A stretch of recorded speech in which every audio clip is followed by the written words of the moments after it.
Coach, how did it feel to be mic'd up last game?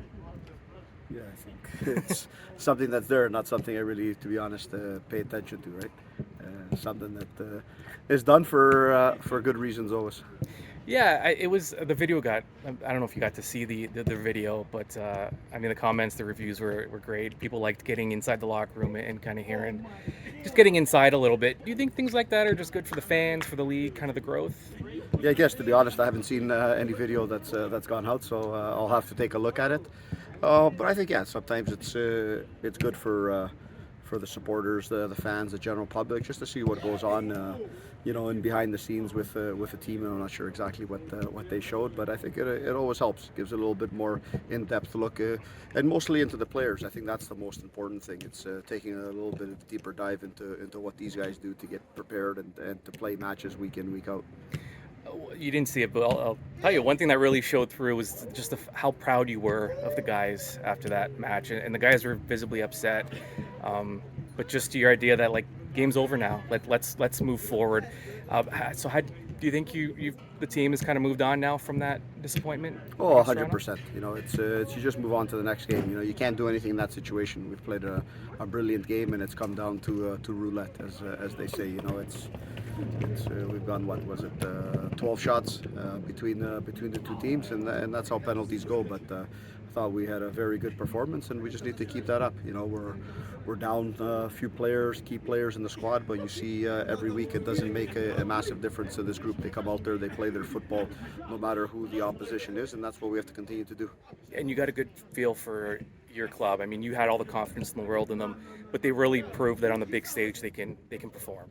Yeah, I mean, it wasn't only a Saturday thing. We've been doing this now for 3.5 years, and the idea is that we continue to do that. That's what gives you the hunger as a player and everyone to keep on moving forward and making sure you put yourself into big match situations.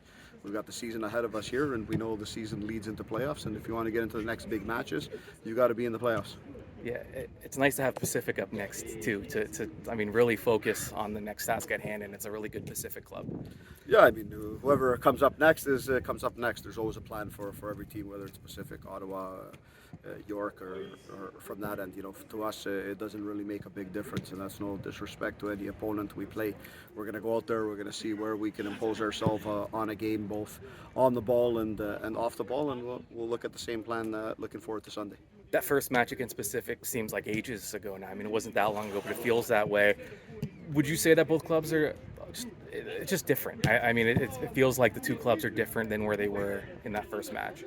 Yeah, I think I don't know how different they are. That's I guess a question for their coach and their club and how they feel things are. But I think we've been playing consistently good football. The results haven't been all positive for us, but going from that game, we've been growing. We've been integrating a lot of new players, especially over these last 3-4 games with a lot of our back line out, and we've seen that it doesn't really make us miss a step, and that's the important thing. Because I think longevity, I think depth in squad is the most important thing that you see throughout the season, and we've been doing great with that. And we've also seen teams across the league struggle with it, with key players missing out of the lineups and so on. But the one thing's for sure, anytime a team plays Forge, they're at their best. So that's what we expect on Sunday as well. I just want to get your thoughts on Rama. He came in. It's not always an easy situation to go into a new country, play for a new club. Not only is he fit in, but he's been so good that it's freed up some more options for you in your lineup. Maybe just talk about his arrival and what it's done for the club. Yeah, I think we're very particular, especially when we bring in foreign players. When we're bringing in a foreign player, we want to make sure we're bringing in a guy who can make a difference and comes in with the right mentality.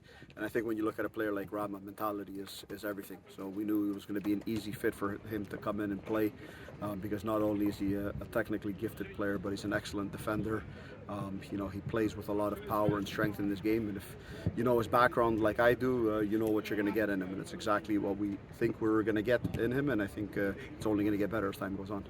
When you make those decisions, how much do you factor in the person and how they'll fit into the culture of the club?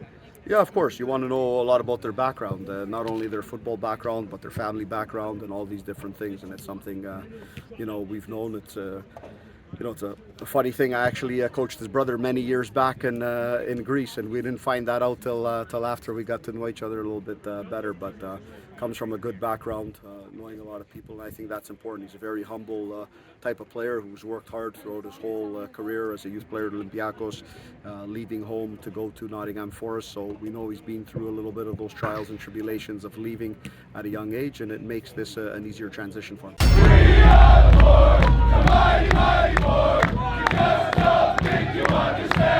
This has been Forge FC head coach and technical director Bobby Smyrniotis and Behind the Beard. The most Forge content can be found on the Forge Audio Network with Anthony Urciuoli. Subscribe on Spotify or wherever you get your podcasts.